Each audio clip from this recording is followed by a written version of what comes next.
November 12th, Saint Martin, Pope and Martyr.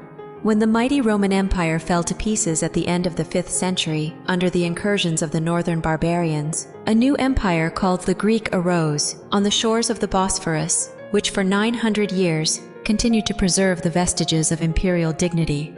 Unhappily, it became the hotbed of innumerable heresies, which waged a perpetual war against the Orthodox faith, while its rulers, for the most part weak, corrupt, and treacherous princes, on many occasions cruelly persecuted the Church of God. In the middle of the 7th century, the Monothelite Heresy, which denied the existence of a twofold will in Jesus Christ, the divine and human, under the patronage of the Emperor Constans, had taken possession of the Church of Constantinople, whence it spread rapidly through the eastern provinces.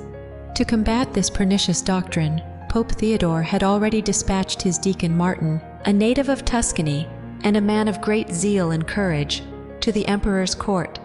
Upon the death of Theodore, Martin was chosen to replace him, and during 6 years sustained the Church of God by his prudence, vigilance, and undaunted courage, in the midst of grievous personal sufferings and persecutions.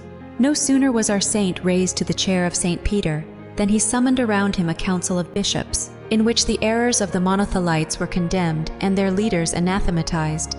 The emperor, enraged at his boldness, immediately dispatched a band of soldiers under the Exarch Olympius, with orders to put him to death or bring him prisoner to Constantinople. It happened, however, that the soldier deputed to assassinate him, while distributing Holy Communion in the Church of St. Mary Major, was struck with a sudden blindness, and Olympius, recognizing the hand of God, left Rome without executing his purpose.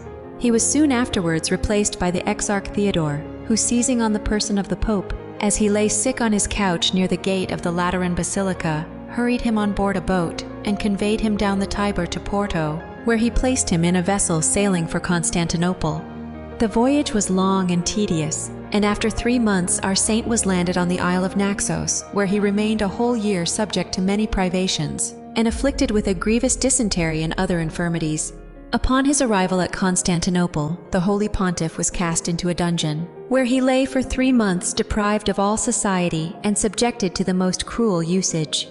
At the end of this time he was brought to trial, stripped ignominiously of his pontifical robes, and condemned to death. Then, with an iron collar round his neck, he was dragged in chains through the streets of the city to the common prison, where he arrived all covered with wounds and blood. Here he was placed upon a bench, chained as he was and trembling with the bitter cold, to await the order for his execution. He was, however, again remanded, and his chains being knocked off, he was left for 3 more months in prison. At the end of that time he was sent into exile to the Taurica Chersonesus, a wild, desolate tract of country near the Black Sea, which was inhabited by pagans, and at that time afflicted with a severe famine. Worn out with hardships and infirmities, the good Pope lingered for 6 months in his dreary exile, suffering the extremity of want and afflictions of every description.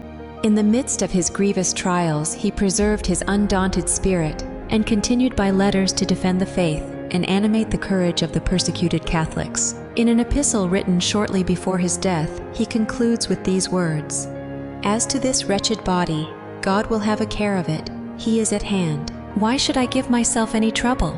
I hope in his mercy that he will not prolong my course."